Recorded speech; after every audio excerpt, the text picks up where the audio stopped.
Hey everybody, I hope your guys' week is going great so far. I am super excited to be doing a devotional series for episode 7 of the Reckless Love series.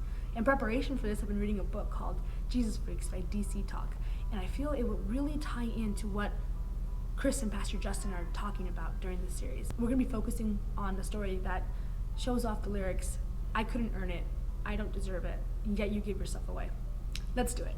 Oh, the overwhelming, never-ending, reckless love of God.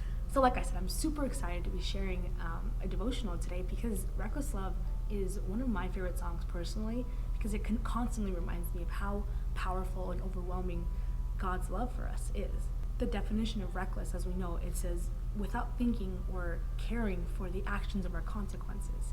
And the writer of the song actually speaks on how we're not calling God reckless, we're calling the way that he loves us reckless because he does not care about his own well-being. He just wants us to have a relationship with him. So like I said, in preparation for this devotional, I've been reading this story, this book, Jesus Freaks by DC Talks.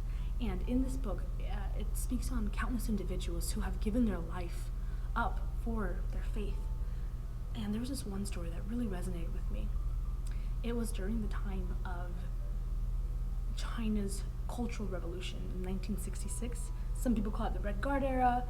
It was basically when the government was trying to control the people.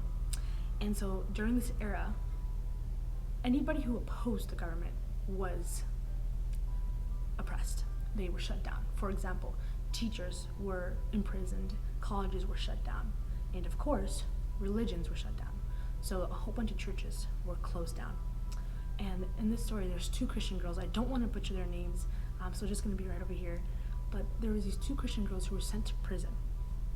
And all they had to do to get out of there was to renounce their faith, but they refused to.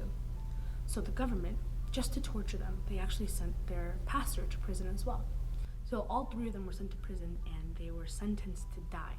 The only thing they had to do was to renounce their faith, but they didn't want to. So what the government decided to do was to have the pastor execute the girls. That really shook me because the pastor showed them the way of Jesus and he accepted and executing them so that he could go free. So as you know, that means that he was tortured, the girls were tortured. He just wanted to get out of there. So he said, yes, I'll execute those girls so I can get out of here.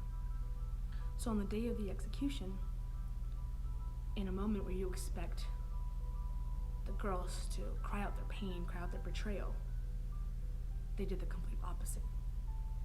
And they said this: "Before you shoot us, we wish to thank you heartily for what you have meant to us. You baptized us. You gave us the Holy Communion with the same hand in which you now hold the gun. When you regret what you are about to do to us, do not despair like Judas, but repent like Peter. May God reward you for all the good you have done to us. We die with gratitude saying so." That really resonated with me because in a moment where they had all the right to show their pain and show their hurt towards their pastor, they didn't. They were more worried about his salvation and how guilty he was going to feel than what was going to happen to them in that moment. It reminded me of a story in the Bible of something that Jesus did to his disciples. Jesus was washing his disciples' feet, and he knew it was going to happen in a couple of days.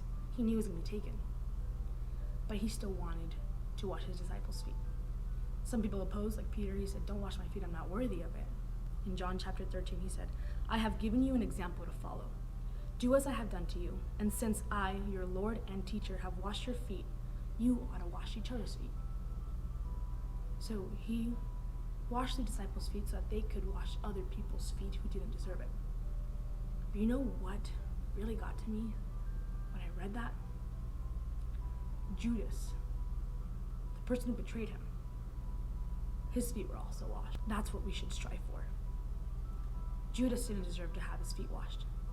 The pastor didn't deserve to have encouragement in that moment. Reckless love means giving away your own comfort for somebody else's well-being. In the song Reckless Love, there's in the chorus it says, I couldn't earn it. I don't deserve it. Yet you give yourself away.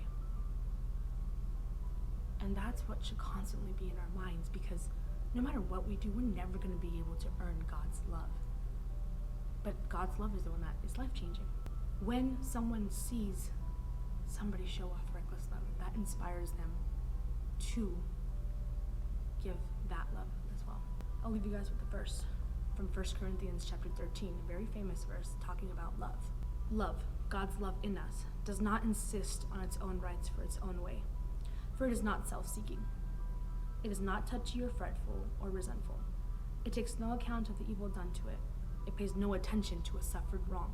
Love bears up under anything and everything that comes, is ever ready to believe the best of every person. Its hopes are fadeless under all circumstances, and it endures everything without weakening.